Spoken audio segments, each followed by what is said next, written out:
బీసీలకు స్వతంత్రం వచ్చినప్పటి నుంచి నేటి వరకు అన్యాయం చేసింది కాంగ్రెస్ బీజేపీ ప్రభుత్వాలే అని విమర్శించారు బీసీ సంఘం రాష్ట్ర నాయకులు హరిప్రసాద్. ఈ మేరకు కరీంనగర్ జిల్లా కేంద్రంలో బీసీ కులాలు సంపూర్ణ మద్దతు ప్రకటించి పోస్టర్ను ఆవిష్కరించారు. అనంతరం మాట్లాడుతూ స్థానిక సంస్థల్లో విద్యా ఉద్యోగాల్లో బీసీలకు 42% రిజర్వేషన్ కల్పించాలని, ఇందిరా పార్క్ వద్ద ఎమ్మెల్సీ కవిత చేపట్టబోయే 72 గంటల నిరాహార దీక్షను విజయవంతం చేయాలని కోరారు. బీజేపీ సిద్ధాంతం వేరు, కాంగ్రెస్ సిద్ధాంతం వేరు. కానీ బీసీలను మోసం చేయడంలో, బీసీలను అన్యాయానికి గురి చేయడంలో, బీసీలను అనగదొక్కడంలో, బీసీలకు రావాల్సినటువంటి న్యాయమైన డిమాండ్లు కల్పించడంలో ఈ రెండు పార్టీలు కూడా ఒకటై పనిచేస్తా ఉన్నాయి. దానికి అనేక ఉదాహరణలు మనకు కనిపిస్తా ఉన్నాయి. ఈరోజు బీసీ సమస్య ఇప్పుడు కాదు, స్వాతంత్రం వచ్చినప్పటి నుండి ఉన్నది. రాజ్యాంగంలో కూడా ఎక్కడ కూడా బీసీ అనే పదం లేకుండా ఈరోజు మనం ఉన్నాం.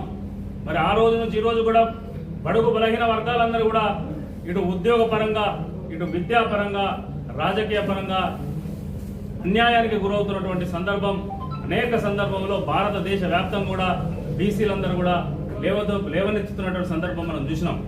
ఆ రోజు ఉన్నటువంటి ప్రభుత్వం కాలేకర్ కమిషన్ ఇస్తే ఆ కమిషన్ ఇచ్చినటువంటి నివేదికనే బహిర్గతం చేయనటువంటి కాంగ్రెస్ పార్టీ చరిత్ర.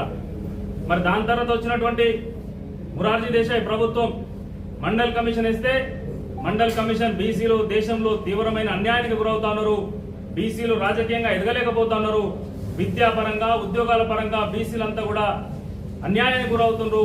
బీసీలకు ఈ 40 సూచనలు మా మండల్ కమిషన్ చేస్తా ఉంది. ఈ మండల్ కమిషన్ లో చేసినటువంటి సూచనలు కనుక బీసీలకు ఇస్తే తప్పకుండా బీసీలు దేశంలో గౌరవంగా బతికేటువంటి ఆస్కారం ఉంటది. ఎందుకంటే 50% పైగా జనాభా బీసీలో ఉన్నది. మరి రోజు 50% ప్రజలను మన నిర్లక్ష్యానికి గురి చేసి మనం పాలన చేస్తే, ప్రభుత్వాలు పాలించినటువంటి సందర్భంలో మంచి రిజల్ట్ రావని చెప్పిన సందర్భంలో మరి వారు మండల్ కమిషన్ ఇచ్చినటువంటి నివేదికను కూడా అమలు కాకుండా తొక్కిపెట్టినటువంటి సందర్భం మనం చూసినాం.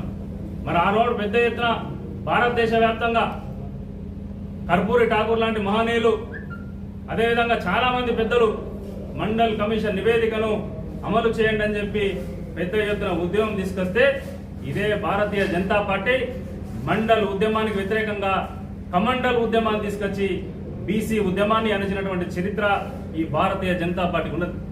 అందుకే ఈ రెండు పార్టీలు కూడా బీసీల సమస్యలను అణచివేయడంలో, బీసీలను రాజకీయంగా ఎదగకుండా చేయడంలో ఈ రెండు